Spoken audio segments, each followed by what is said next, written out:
Адәм исеме шушы хәрефләрдән төзелә. Алар миңа нәрсәнедер хәтерләтә. Адәм Аллаһка гыйбадәт кылу өчен, аның әмерләренә буйсыну өчен яратылган. Ярар. Соңрак әйбәтләп уйлармын әле. Әссәламу алейкум. Исәнмесез? Кызганыч, кайбер кешеләр әле һаман да Коръәнне Мөхәммәд пәйгамбәр үзе уйлап чыгарып язган дип саныйлар. Шушы бер тапшыру эшендә Коръән ул кеше сүзе булмыйча, Аллаһ индергән китап икәнен исбатларга өлгереп булыр микән? Белмим инде. Тырышып карыйм. Бүген бик җаваплы, мөһим тема. Татарлар һәм Коръән. أعوذ بالله من الشيطان الرجيم بسم الله الرحمن الرحيم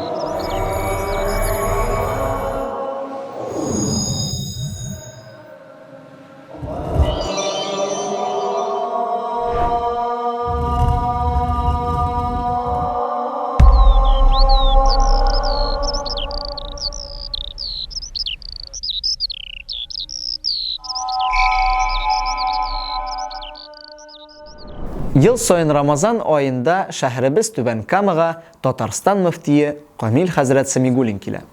Быел да ул килде һәм яңа мәчет төзелеше белән танышты. Татар гимназиясенә кунакка кирип чыкты. Районыбыз имамнары белән авыз ачты һәм Коръән турында эчтәлекле вәгазь сөйләде. Бу бит айда бигрәк Коръәныбызны өйрәнергә кирәк. Чөнки очрашсак безгә әйдәгез нәрсә ашыйбыз, ничек ашарга, нинди чәй эчәргә, уразны ничек тотарга җайлырак, шулай бит? Бөтен сорауларыбыз шул, ашказан тирәсендә әйләнә. Хәлбуки иң мөһим мәсьәлә ул булса Коръәнгә кайту. Мәсәлән, бер вакыт Марҗани хәзрәтебез янына бер кеше килә һәм вирд алмакчы була. Чөнки Марҗани хәзрәтебез рухи остаз, зур шәйх булган. Һәм шундый миңа вирд бир. Миңа дәрес кирәк, зикр кирәк. Марҗани хәзрәтебез нәрсә дип әйтә? Ин а'ла муршид Коръәндер. Ин олы муршид, ин зур остаз ул Коръән китабы. Коръән Мөхәммәд пәйгамбәргә Нур тауында иңә башлый. Ул тау Сауд Гарәбстанда Мәккә шәһәрендә урнашкан. Ярак булса да, без аны сезнең белән күрә алачакбыз. Чөнки безнең оператор Казан корреспонденты Сөмбел Валиди белән шунда булып кайттылар.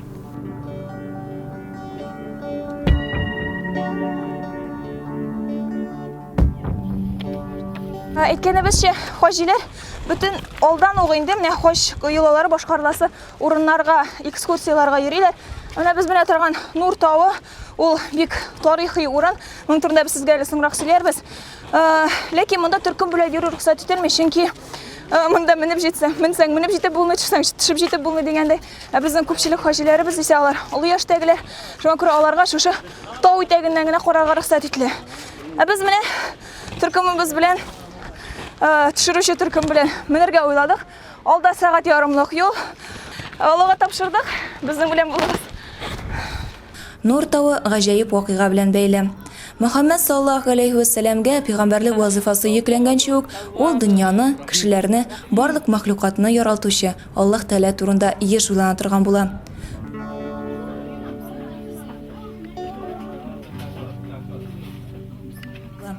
Нур тауының түбәсендә урнашкан Хира куышлыгы моның тере шаһиде. Рамазан айының бер көнендә пәйгамбәрбез кешеләрдән аерылып шушы мәгарәдә утырган вакытта Аллаһ аңа Коръән иңдерә башлый. Иқра бисми раббикаллазии халақ, халақал инсана мин алақ, иқра ва раббукал акрам. Бисмиллахир-рахманир-рахим. Аллаһ Раббыбыз Коръәни Кәримдә безгә әйтә: "Шәһру Рамазан аллазии унзила фихил Коръән худан лин-нас." Рамазан айында Коръән инде. Ва ул Коръән кешеләргә туры юлны күрсәтүче булды ди. Ягъни бу сүздән без аңлыйбыз, Коръән китабы ул бер гади китап түгел, юк. Ул кешеләргә бу дөньяда бәхеткә, сәгадәткә, хәерле тормышка, иминлеккә, тынычлыкка, барча хәерлелеккә ирешер өчен юлны күрсәтүче, аңлатучы бер китап булып тора. Динебездә, Коръәндә нәрсәдер эшләргә кушылган. Нәрсәдер рөхсәт ителгән, нәрсәдер тыелган. Һәм булар барсы да юкка гына түгел. Нәрсәдер кушылган икән, димәк анда кешеләр өчен файда бар. Ә тыелган икән, димәк анда бары тик зыян гына каралган. Шуңа да Аллаһ Раббыбыз Субханаһу ва Тааля безгә бу китапны иңдерде, безгә бары тик җиңеллеген һәм яхшысын гына теләп. Ә Аллаһ үзе яхшырак белә кулларына нәрсә файдага икәнлеген. Үзе дә әйтә: "Әлә я'ламу ман халaq", әллә бар кылучы яхшырак белмиме ди.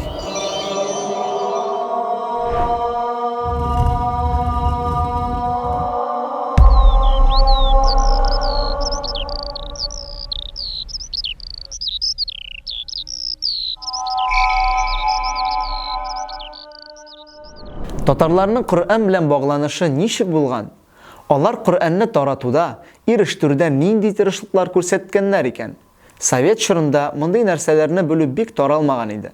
Хәтта билгеле булса да, тискәре бәяләнә иде. Әмма бу мәгълүмат юкка чыкмады. Күбегезнең Казан басмасы дигән гыйбарәне ишеткәнегез бардыр. Аның нәрсә турында икәнен аңлап бетермәсәк тә, без бу өлкәдә афарин булганыбызны аңлыйбыз. Әйдәгез, бу тарихи вакыйгалар белән тирәнрәк танышыйк. Бөтен җир шарында, бөтен җир йөзендә Коръәнне кул белән язган дәвердә, безнең җирлектә, ул вакытта инде Россия империясында, Казан губерниясендә Коръән типографик ысул белән басыла. Беренче тапкыр җир йөзендә. Димәк, игътибар итеп карасак, татарлар Коръәнне типографик белән баскан беренче халык. Менә сиңа ачыш. Без бүгенге көндә кулыбызга алган Коръән китабы ул гарәп басмасы. Сәгуди басмасы булырга мөмкин, Төрек басмасы булырга мөмкин. Ирак басмасы бар иде, мәсәлән, элек совет чорларында. Хәзер мин кулга алган Коръән шулай бит инде. Ул басма буларак беренче булып барлыкка килгән икән бездә, татарларда. Менә сиңа. Бу ничек барлыкка килә? Әби патша Екатерина II 1787 елда чыгара указ. Указ нәрсәдән гыйбарәт? Белгәнебезчә, Әби патша мөселманнарга, татарларга бик әйбәт карый. Аның указы белән Мәрҗани мәчете төзелә, Апанай мәчете төзелә Казанда. Һәм гомумән мөселманнарга ниндидер иреклек килә. Һәм мөфтият барлыкка килә, мәсәлән, шушы мөселманнарның дини эшләрен хәл итәр өчен. Һәм инде аның указы белән беренче булып Коръән бастырырга карар кылалар. Менә шушы Коръән 17 елда, 1787 елда Петербургта бастырыла. Аллага шөкер, бүгенге көндә Казан басмасы яңадан чыгарылды, тагын яңадан бастырылды мөфтият тарафыннан. Һәм шушы үзебезнең традицияләрне, үзебезнең ата-бабаларыбыздан калган гыйлемне бүген без дәвам итә алабыз. Коръәнне ихтирам итү татарларның канына сеңгән. Алар аны укый белмәсәләр дә, әтләгән кеше көз көнне безнең мәчетебездә килеп, бик тиз вакытта укырга өйрәнә ала. Татарлар Коръәнгә карата билгеле кагыйдә һәм әдәпләрне саклыйлар. Бу нинди кагыйдәләр соң? Бисмиллах, алхамдулиллах, вассалату вассаламу аля расулиллах ва аля алихи ва сахбихи ва ман валах. Коръән уку әдәпләренә килгәндә, Коръән укучы кеше тәһарәтле хәлдә булырга тиеш. Һәм Раббыбыз Аллаһ Коръәндә әйтә: "Ла ямассуху иллал мутаххарун", һәм кагылмый Коръәнгә, ягъни аңа илля мәгәр чистарынганнар гына. Ягъни тәһарәтсез килеш Коръәнгә кагылу дөрес түгел.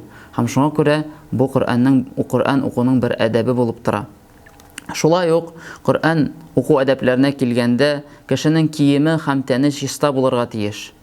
Төрле нәҗисләрдән, пычраклардан чиста булырга тиеш. Шулай ук Коръән уку алдыннан мисвак куллану, ягъни теш чистарту һәм хушбуй ислемай сөртү дә Коръән уку әдәпләренә керә.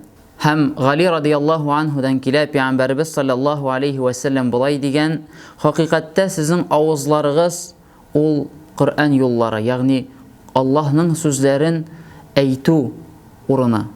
Һәм шуңа күрә аны, ягъни авызларыгызны мисвак белән чистартыгыз" дигән. Шулай ук Коръән укыган вакытта йөзең белән, ягъни тәнең белән Кәгъбә тарафына, кыйбла тарафына юнәлү Коръән уку әдәпләреннән санала. Һәм дә инде Коръән укуның үзенә килгәндә, Коръән укыр алдыннан без истигаза сүзләрен әйтергә тиешбез. Ягъни аузу биллаһи минәш-шәйтанир раҗим дип башларга тиешбез. Аллаһ Раббыбыз Коръәндә әйтә: "Ва иза qara'тал Qur'ана фаста'iз биллаһи минәш-шәйтанир раҗим." Әгәр дә син Коръән укысаң, ягъни Коръән укыр алдыннан Аллаһка шайтаннан сыйын дигән Раббыбыз. Һәм шулай ук Коръән уку әдәпләренә кагыла нәрсә? Ул Коръәнне дөрес уку, тәҗвид кагыйдәләренә туры китереп уку, хәрефләрне дөрес әйтү.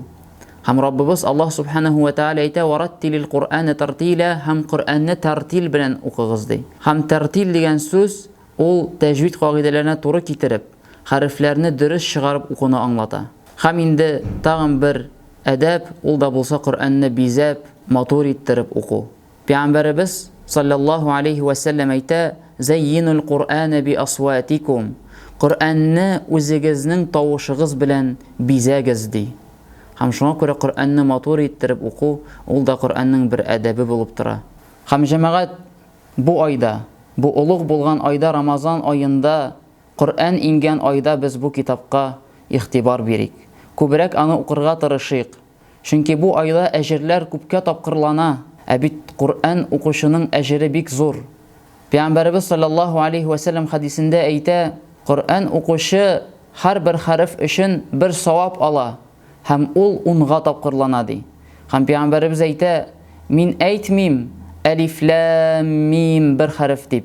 Юк, алиф бер хәреф, мим бер хәреф, лам бер хәреф" ди. Һәм шуның белән менә бу 3 хәрефне укыган өчен дә кеше 30 әҗер ала. Шуңа күрә бу айда, бу бөек булган айда бу форсатны кулланыйк һәм Коръәнне күбрәк укыйк. Чөнки Аллаһ Тааля әйтә: "Шәһру Рамадан аллазии унзила фихил Qur'ан". Рамазан айы ул шул ай, ул айда Коръән инде. Һәм бу айда Коръәнгә әһәмият бирик.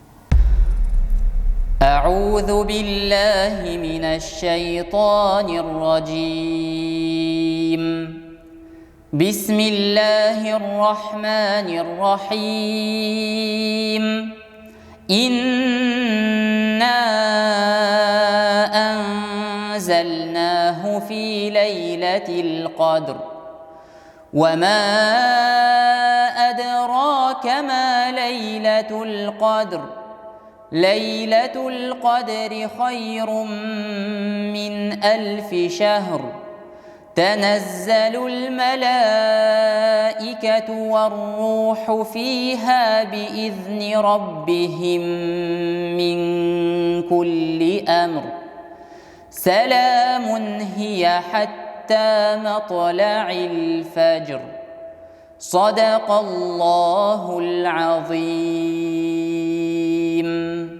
Адам алейхиссалам Аллаһка буйсыну өчен яратылды. Адам сүзе 3 хәрефтән тора. Алиф, дал, мим. Алиф ул басып тору. Дал рукука иелү.